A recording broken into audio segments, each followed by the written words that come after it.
Now I think we get to the part of the Ramayan where it gets a little bit interesting, and we meet one of our favourite characters. Well, what I remember to be one of my favourite characters during growing up in my childhood, Hanumanji. So this is the book of Kishkindha. So Ram and Lakshman carried on walking, and they reached the Rishmay mountain. Sugriva was there at the peak with his ministers, and saw two princes come towards him. He was so frightened that he immediately addressed his minister Hanuman, and asked him to find out who both of them were. Hanuman took the form of a priest and reached near Ram. He asked him who they were. Ram told him who they were. Hanuman fell at the feet of Ram and manifested himself in his real form. When Ram saw this real form, Ram hugged Hanuman and tears came out of his eyes. This was a divine union of God and his devotee. Hanuman took them to Sugriva and established a friendship between Ram and Sugriva with fire as witness. Sugriva described the story that he's a brother of Vali, who was a king of Kishkindha. An event happened where the son of the demoness Mayavi challenged Vali. Vali and Sugriva followed him, and Mayavi entered into a cave. Vali told Sugriva to wait outside, and if he does not come out in 15 days, then he should go back to the kingdom, taking Vali as dead. Sugriva did not wait for 15 days, but a full month. Vali did not come out of the cave. Instead, Sugriva saw a flow of blood coming out, and in fear put a big rock at the front of the cave. When the ministers saw that the kingdom was without a king, then they insisted Sugriva to be king, and Sugriva gave in. In a few days, Vali returned, having killed Mayavi. When he saw Sugriva as king, then he became angry, understanding Sugriva, beat Sugriva badly, and Sugriva ran outside the kingdom, taking refuge in the mountain. Vali had taken away all of Sugriva's wealth and his wife, and Sugriva was constantly under threat.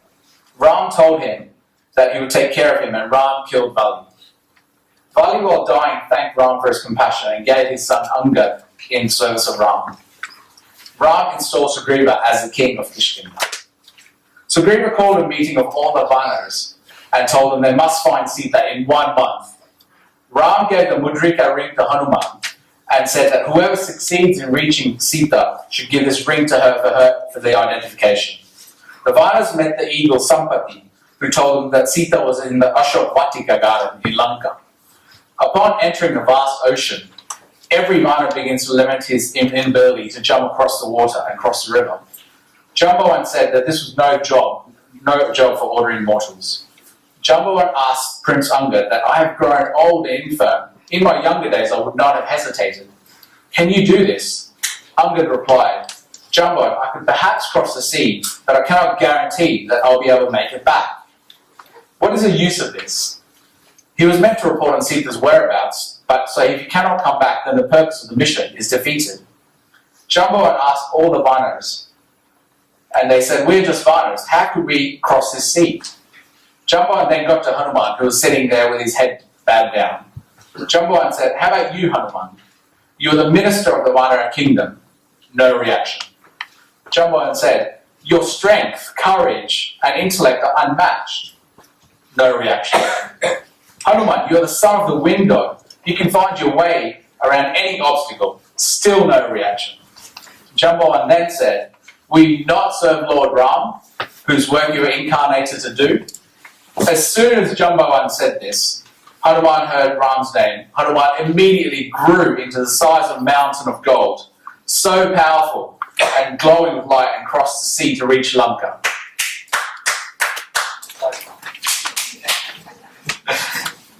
I get excited.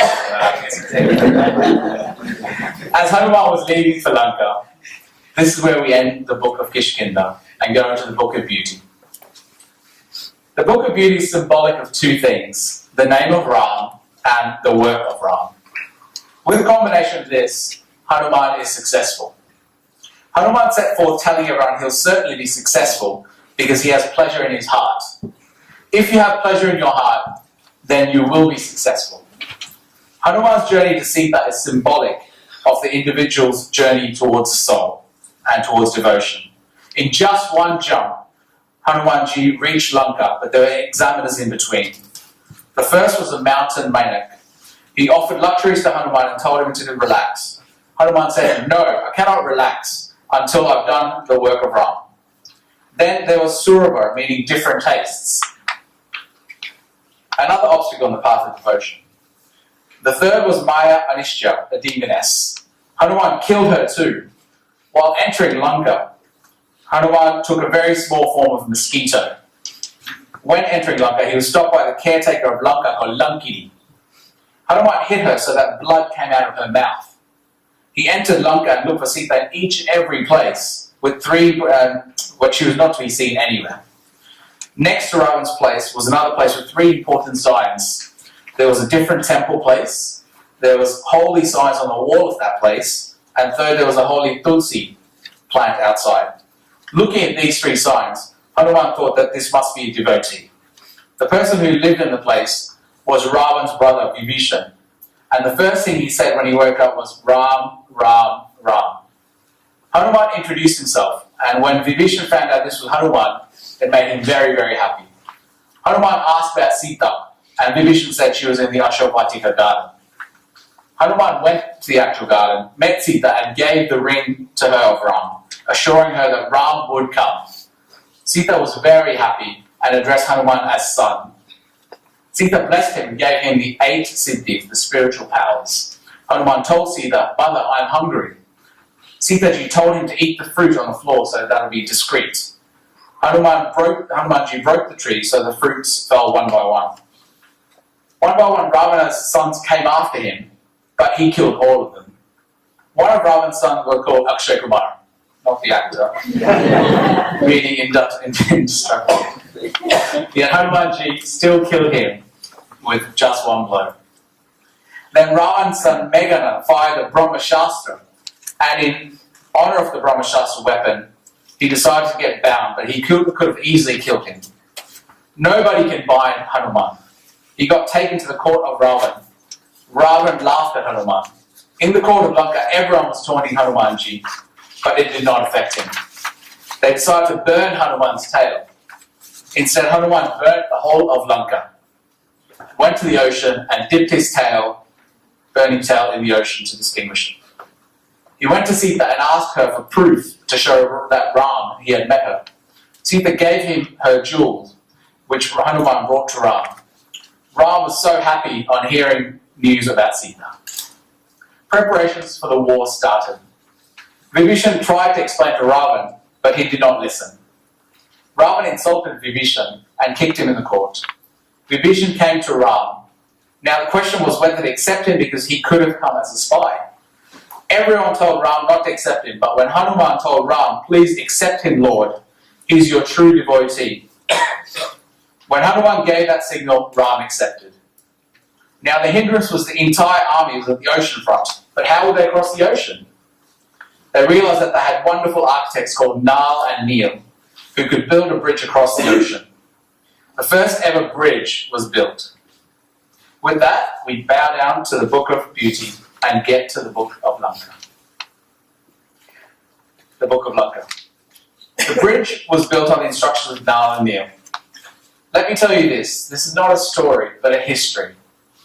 10 years ago, NASA clicked pictures, and from their satellite, that showed the link that joins the Indian southern peninsula with Ceylon, is a bridge that is described in actual Ramayan. It's an architectural wonder that this has survived 9,000 years, and it was built in just 5 days. Western scholars have given the specific dates that Hanumanji entered Lanka. 1st of September, 7292 BC. He met Sita on 2nd of September. Construction of the bridge began on 26th of October and it was over on the 30th of October. 5 days flat. Doesn't that deserve honour? Doesn't that deserve applause? Our great architects built this work in 5 days and it's so strong that it survives 9,000 years, whose photographs can be taken just from satellite. It was the first of its kind in the world, and when Ram saw this, he thought that it was the blessings of his personal god Shiva. Therefore, he decided to install Shiva there. The place on the banks of the ocean became known as Rameshwaram, meaning Lord of Ram. The entire army of Vanas and bears crossed the bridge and reached Lanka.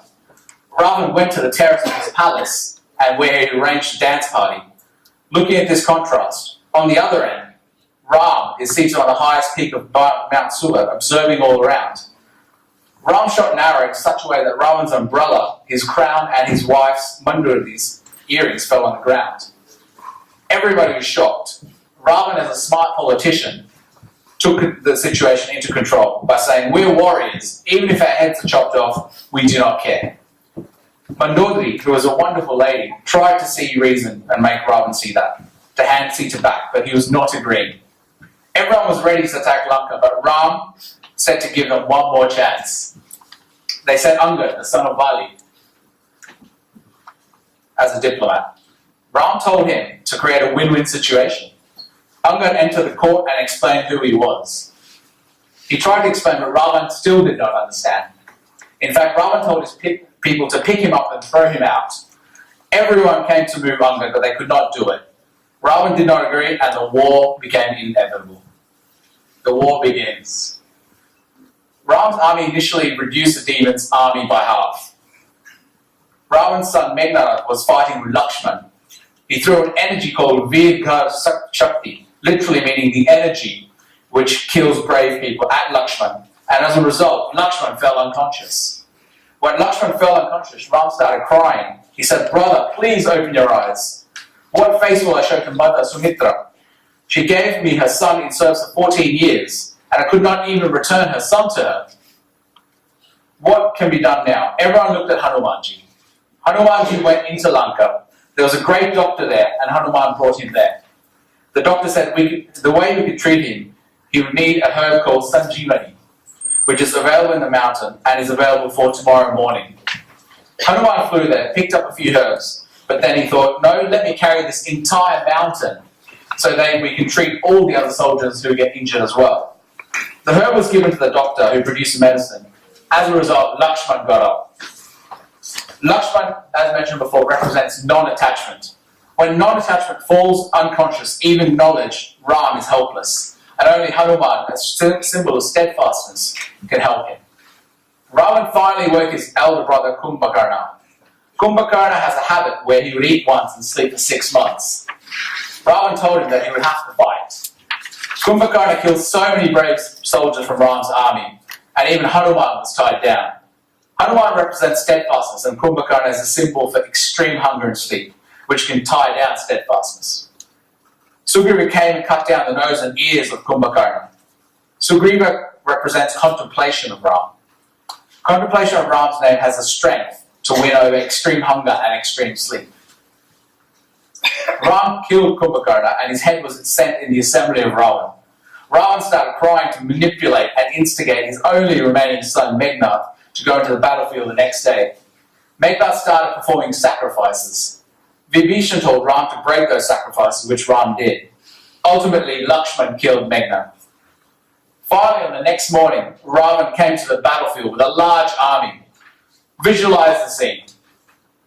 On one side, there's Ravan, who is seated high on a huge chariot with all his king paraphernalia, armor, and all the weapons. And then on the other side, we have Ram, standing on the ground, dressed as a tribal man, with simple clothes and with just a bow and arrow as his weapon. Ram didn't even have a chariot. Ravan was protected by all the gadgets, where Ram was open from all directions. Looking at this, Vibhishan turned impatient and turned to his lord and said, "Lord, you don't even have a chariot. You have no shield to protect you. You don't even have any sandals on your feet. Lord, please do not underestimate my brother. He is so powerful. It is difficult to establish victory over him." Ram could see that Vibhishan was overwhelmed by love, and this is why he was so skeptical. Ram just smiled and said, "Dear friend, that which you can make victorious is an altogether different type of chariot, and it is called the chariot of dharma, righteousness. The most important part of the chariot is the wheels, and the two wheels are courage and patience. A chariot is recognized by its flag, and that flag has two parts like the shape of the letter M horizontally, that are truth and character. A person is known by his truth and his character. The chariot has 4 horses that are power, the wisdom to choose correctly, controlling the senses, and enlightened self-interest, meaning the ability to do good to others. Wheels and horses need to move the chariot in the right direction, and therefore the wheels of courage and patience are applied to all forces of the horses of power. The wisdom to choose correctly, controlling the senses, and enlightened self-interest. The rein is made twisted 3 different ropes together that are forgiveness, benevolence, and equanimity. You have to control your 4 horses with these. After hearing the description of the Dharma chariot, Vibhishan was very happy. The war between Ram and Ravan continued. Ravan started performing sacrifices for his victory. Lakshman, Angad, and Hanuman all destroyed those sacrifices. Ram held his bow called Sham, and when he fired arrows at Ravan, then Ravan's hand would cut off, but again new ones would come back. Ram asked Vibhishan how this was so. Vibhishan said that Ravan has a pot of nectar in his navel spot, and that when they break that pot of nectar, then only Ravan will be killed. When Ram heard this, then he had a smile on his face. He took out 31 arrows at a stroke, and with one shot, Ram fired 31 arrows towards Ravan. 10 arrows chopped off Ravan's heads, 20 arrows chopped off his arms, and I guess you can understand what the final one meant. It went straight towards his navel point, broke that pot of nectar, and Ravan fell on the ground. Shri Ramchandra Bhagwan ki Jai.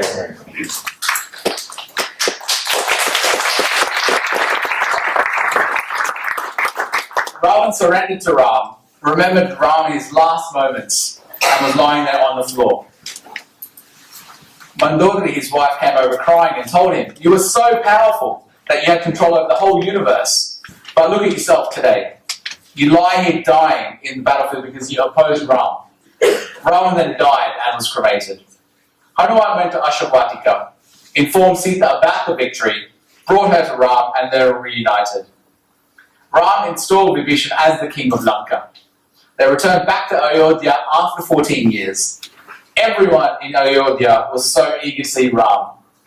When Hanuman went to Ayodhya and informed them that the arrival of Ram, everyone was so happy. People waited outside Ayodhya with lamps, and this is why we celebrate Diwali. They just wanted to get a glimpse of Ram after the exile of 14 years. When they saw them, people started dancing with joy. Lakshman rushed to the 3 mothers standing there and fell at their feet. They hugged him. Ram first touched the feet of Kaikeyi because he felt that until he does not accept her, then no one else, because she was portrayed as a villain. Now there was a preparation for the coronation ceremony. Sage Vasishta said, "Now we don't even have to waste a minute. We shall do the coronation ceremony right away." Scholarly priests were invited, and the town of Ayodhya was beautifully decorated. All of Ram's friends, including Sugriva, Angad, Jambavan, Nal, Neel, and Vibhishan, were bathed. Ram went to Bharat and opened his hair knot first, then untied Lakshman, and then finally untied his own. He was looking very handsome with his long curly hair. Ram then wore the same clothes that were stitched by his mother Kaushalya 14 years ago, with wonderful ornaments. Sita was also dressed very well with jewelry. Ram and Sita were coronated. They sat on the throne of Ayodhya, and Sage Vasishta applied sandalwood paste on the forehead of Ram. All of the deities had gathered in disguise, and all in their planes, and all of them showered flowers on Ram and Sita. They started chanting, "Siva Ramchandra Bhagwan ki Jai." The people of Ayodhya were so happy. He was coronated on 6th of December, 7292 BC. The celebration of coronation of Ram lasted 6 months. It is described in the scriptures how wonderful Ram Rajya, the kingdom of Ram, was. It was the ideal kingdom created by Lord Ram where everyone was happy. The story of Ram now is coming to an end, but whatever we've heard in the last 45 minutes, it is our duty to translate all of this into our actions and into our lives to make them more meaningful. Scriptures elevate us and help us lead a better life. This talk has been organised by Hammer for the sole purpose of elevating society, especially the younger people in the room, who are deprived of the great wisdom, or may have forgotten about the wisdom of our scriptures, just because they've not learned the language. We will continue giving these talks so we can practice this ancient wisdom even in this modern age, and we be benefited from that. May God bless you all, and thank you very much.